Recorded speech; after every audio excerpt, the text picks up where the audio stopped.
Hello, I'm Natalie Becker. Welcome to It's Africa's Time. Today we travel in Nigeria with global giants Dangote and Coca-Cola to discuss their training programs, small business incentives and corporate social investments.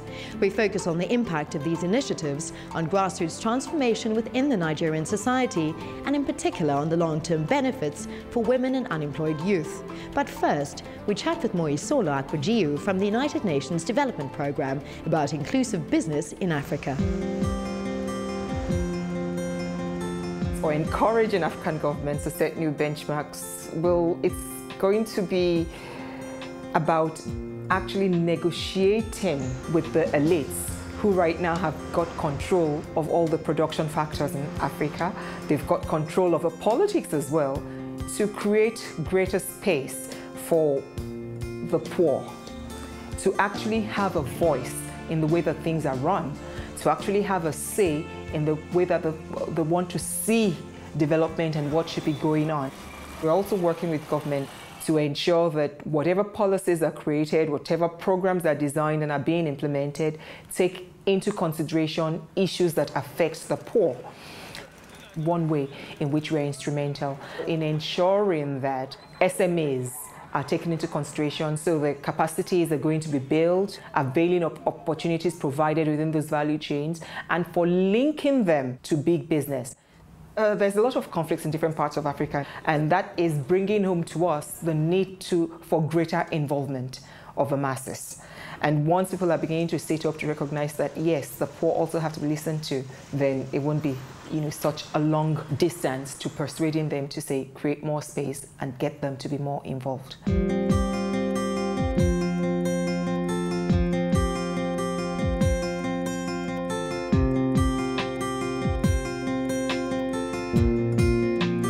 The overall vision of Dangote Group is trying to transform sub-Saharan Africa and eventually maybe Africa as a whole.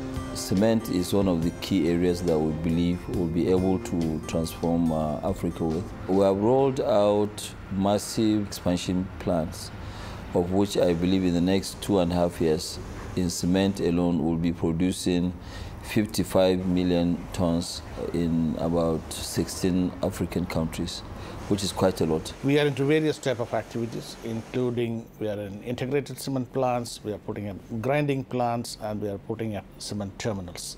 The journey of Dangote Cement started in the year 2000, and today there are 3 Nigerian plants all using superior technology unrivaled in Europe or the US.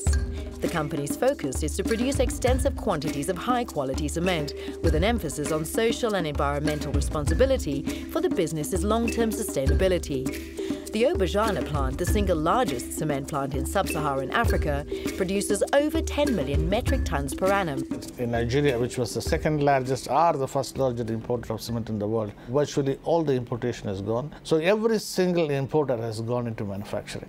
So it has really transformed the country. It has conserved a lot of foreign exchange, because cement used to be a major drain on the government's resources for foreign exchange. Generated a huge employment potential, because all this manufacturing activity coming in, exploitation of the raw material which is available in the ground, so there is a huge value addition within the country, and it has been a big boost to the economy. We brought in the experts from these various countries, trained, retrained and retrained, and thus we developed a pool of people who could manage those plants. Now we've started going to rapid expansion. So we realized that this is a key activity for us. So we started the Dangote Academy in Abuja, where we had the first cement plant. Yes, there are graduates out there, but most of them do not have the immediate skills that the companies require. It's our role as governments, as businesses, to create that space. And I think we give a lot of lip service to issues of youth, but we're actually not doing enough to allow them to, participate in the transformation. And they are the ones who are really going to carry out the transformation. We work with the best technical training provider in Nigeria, which is ITF, and they have been able to work a curriculum designed with us, which is made for us. And it's 3 months of skills acquisition at their training center in Lagos. After that, these trainees are moved to our plant where they undergo in-plant training. Over the last 5 years or so, we have collaborated with Dangote Group, especially in the area of train the trainers of the Dangote Technical Academy.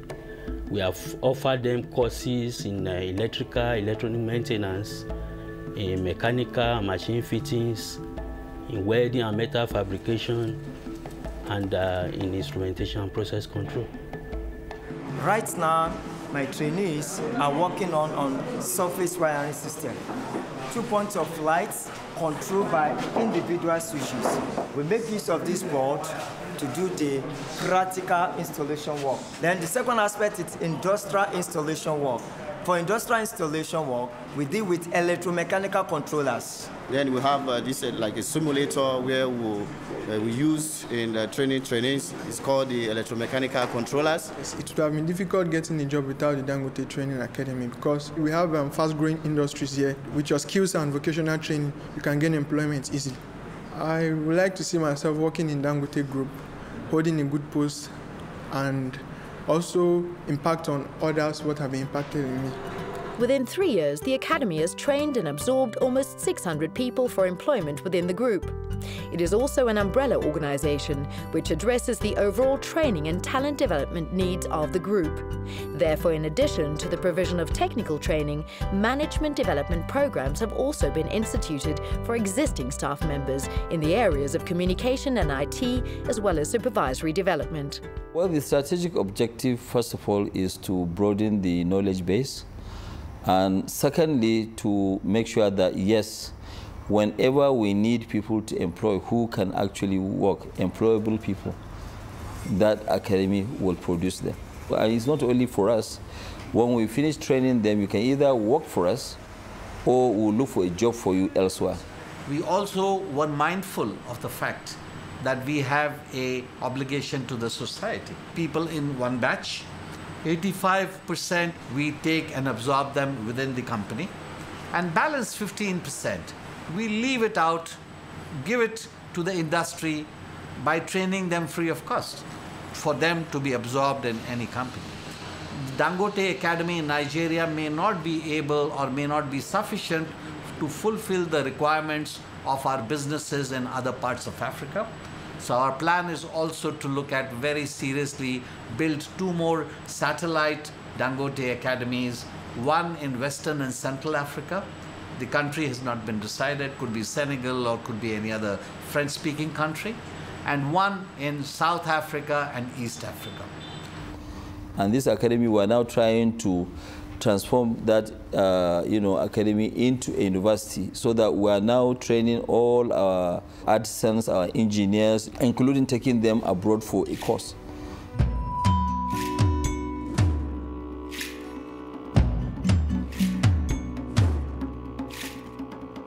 With a population of 170 million, there are lots of Nigerians, and the resources that are available to a bank like ours is quite limited. The government needs to concentrate a lot of resources in developing the infrastructure, which in Nigeria has a lot of resources that can be developed to impact our economy. And we found that at the bottom of the pyramid and the small and medium enterprises, mostly is a family business, and they don't have a structure. It's just more problematic, and the bankers see it as really high risk. So we did approach Aliko Dangote to say this is the kind of problem that we have. The Dangote Group responded by designing a joint financial program with the Bank of Industry, where each would contribute 10 billion naira or $70 million to a loan fund. The Dangote Foundation at a 0 interest rate and the bank at a reduced rate of 10%. Beneficiaries therefore have access to loan funding at an average interest of only 5% instead of the national average, which is around 25%. Well, the first cycle, right now we've had just a little under 150 groups, and the groups, they range from 8 people to 15. Agribusiness, value addition, mining, value addition, and we have a few distributors, traders, because we also need the logistics to move the goods from where they're produced to the market that can grow their businesses so they become medium. Then each one of them sometimes employs 5 people, and then those that sell it, and those from which they buy the raw material, and those that from which they buy the machines. So you can see how it actually impacts the entire system. And then we have another part, which is a grant.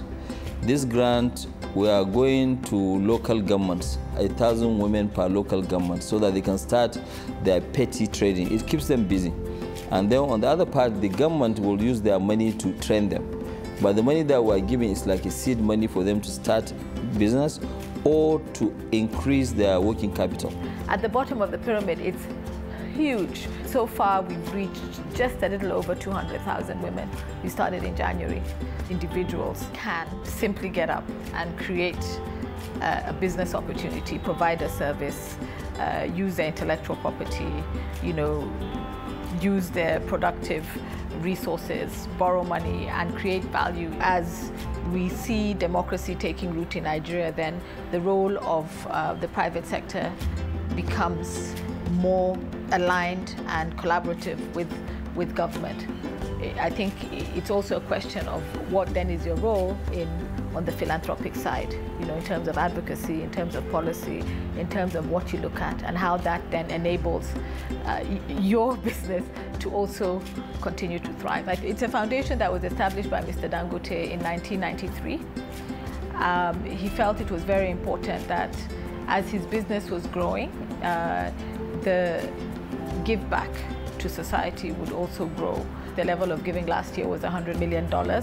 So the programs have become quite large in health. The focus is on providing clean water and sanitation to communities, looking at strengthening healthcare facilities. We are looking at programs that have scale, that complement what government is doing, that demonstrate different ways of doing business. But I think one can only look to see Dangote Foundation doing more and more. Last but not least, Dangote Foundation will always be a good corporate citizen during times of disasters. So last year, Nigeria had massive floods. The group made the largest donation to that national effort. In Nigeria here, we have a teeming young population. We have people with a lot of talent. We have entrepreneurs that are ready to go. And you know that when you're very talented and you're almost a genius and you do not have anything to do, you just can cause trouble. So one is for security in our country. Two, it will impact on our GDP. We have a saying here that you shouldn't go to sleep if your neighbor is awake. So if we all have food to eat, and we all can be productive and respectable citizens of the country, I think we'll have just a more beautiful and peaceful place. Every single country out of these 54 or 55 countries in Africa are blessed with a lot of things. The thing that we lack is actually the entrepreneurs to drive this same trajectory the Asian tigers had. But it's going to come.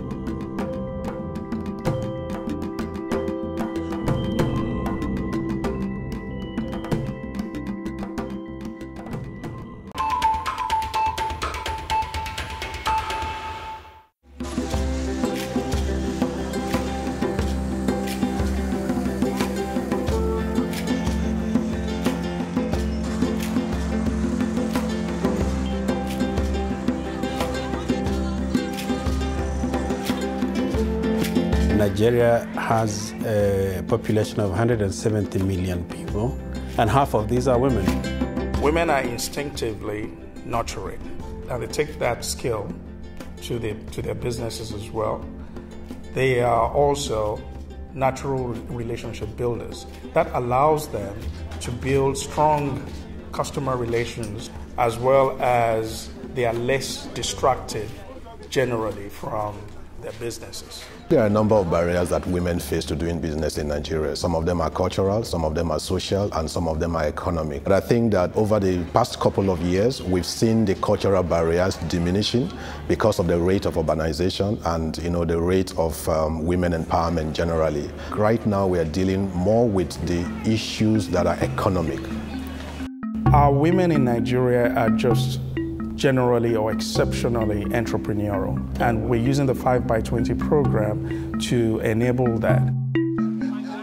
5x20 is a global initiative by the Coca-Cola company, and it simply means enhancing the livelihood of 5 million women globally by the year 2020. We in Nigeria have taken it upon ourselves to target 500,000 women, and that is 10% of the global objective. The MDC, or Managed Distribution Centre, is a business model developed by the Coca-Cola company and implemented throughout Africa. The centres are administered by independent entrepreneurs, increasingly women, who distribute the beverages often on foot to small, hard-to-reach geographical areas. Women play a variety of roles in the Coca-Cola business, the most significant being in the distribution and retail aspect. In fact, women own and operate over 70% of our distribution and retail businesses. I have 29 MMDCs, out of which 23 are women. If I rated my best 3 customers, they are women. We train them on profit-making business, how to know the difference between their capital and their profit, and to manage their business. Mrs. Adebisi Adebayo has been a Coca-Cola dealer since 1997, and her business was doing very well. However, when her husband, an ex-policeman, died in 2008, leaving her with the responsibility for their 3 children, she was concerned about how she would manage alone. Then in 2011, thanks to the 5x20 program, Adebisi was among a group of Coca-Cola dealers in Lagos whose commitment and performance was rewarded through their appointment as operators of the Managed Distribution Centres, or MDCs. She was enrolled for business and financial skills training in the same year and has attended several refresher courses since. Her working capital was also boosted by a revolving trade credit of about $13,000, which she turns over weekly. I can say categorically that she has doubled the volume, and our workforce has increased. He is now very important in the community and driving business there. When I lost my husband, I wanted to pull out. But after the training, I'll be doing my business by myself, and the thing is going on gradually. I didn't even believe that it can be like this. So, and it helped my family too. Now, 2 of them, they've graduated, and 1 is still in the private university. If I go down to each of the MDCs and look at their retail level, every day we enlist new retailers. And Adebayo, Lawal, a lot of them started with few crates. They are very big women. They fend for their family. This is also driven by the fact that a lot of our outlets are in neighborhoods, they are close to homes, so it fits into the lifestyle that is there as well. Our business in Nigeria generally has a very low barrier to entry. You can literally start a business with less than $10. Second, we provide training in terms of business skills, training and development for women or our retailers and distributors in general, which helps them to sustain their businesses. And third is that we also enable access to capital for our retailers with a special focus on our women entrepreneurs. This has enabled women who have established themselves and who are running originally small businesses to be able to expand. We select the women who attend this training in collaboration with our bottling partners. They are the ones who manage these relationships on a day-by-day basis, and so they know what is the skill set that the particular woman requires in order to improve how she runs her business, and then we send her for that particular module of the training. Eagle Square is situated in the central district of the capital, Abuja. It is surrounded by ministries and other public institutions, which provide customers for its bustling food court, where Mrs. Tete is the MDC, or Managed Distribution Centre operator. Each of its outlets specializes in a different variety of dishes from a specific region to cater for civil servants and other customers from various ethnic groups. I started this business in year 2006. And my main activities is that I sell to food vendors in the Eagle Square food courts. Here, as you can see, we are many here, the women. We are different tribes. Yes, I faced a lot of challenges. To start the business is not easy. Coca-Cola bring us chairs, table. They really help us a lot. God bless them. The business, I use it to support the family and I create employment for other youths because I have about 12 of them working with me. I run a restaurant here in the Eagle Square, and I have about 11 workers that work with me in my shop. And we cook different type of food. I do both indoors and outdoor catering. You know, it is not easy in Abuja here to start this type of business because of the high cost. Coca-Cola and NBC have been supporting us here by branding this place, providing chairs, tables. They gave us ice blocks, ice coolers. And so we ensure that they have ice on a regular basis. In some areas where it is very difficult, we actually have ice manufacturing plants to ensure that they are able to receive ice blocks, which also facilitates, the volume that they are able to sell in a given day. For some of them, we provide umbrellas. For some of them, we provide trolleys and push carts, depending on what level of business they are into. And for those who are in conventional shops where it is safe to put in, fridges, we also have coolers as fridges that we also give to the women. These are things that we contribute to them that ordinarily they would have spent substantial sums of money if they were to invest in these things themselves. Eagle Square Food Court is my #1 outlet. Every single day I come here because the volume has so much grown. And when I come here, as I'm arriving, the ice truck is arriving. They deliver the ice to them, they put in the ice bin.